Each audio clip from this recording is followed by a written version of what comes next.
তুমি এখনো নামাজ পড়ো না, এখনো তুমি মসজিদে ঢুকতে পারো নাই। তুমি কি দেখো না মসজিদগুলি বন্ধ হয়ে গেছে? তুমি ইচ্ছা করলে আর মসজিদে ঢুকতে পারবা না,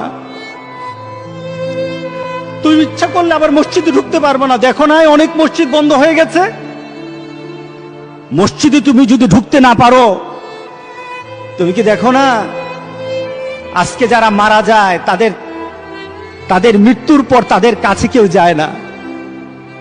তাদের মৃত্যুর পর তাদের কোনো সিস্টেম ওয়েতে তাকে দাফন করা হয় না, তাকে উচ্ছিষ্ট একটা জিনিসের মতো মাটির সাথে দাফন করে দেওয়া হয়।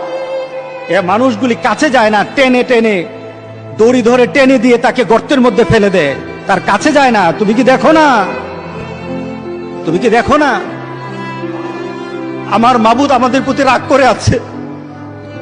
আমাদের মাবুদ আমাদের প্রতি রাগ করে আছে।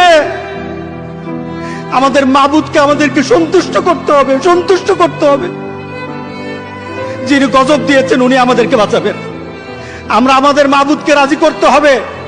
আমরা তওবার মাধ্যমে আল্লাহকে রাজি করতে আর চেষ্টা হব।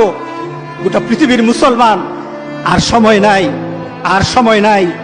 আপনি এখন বাংলাদেশের রাস্তাঘাটে হাঁটেন, এমন পরিবেশ যেন আল্লাহ না করে, জোরে বলেন আল্লাহুম্মা আমিন।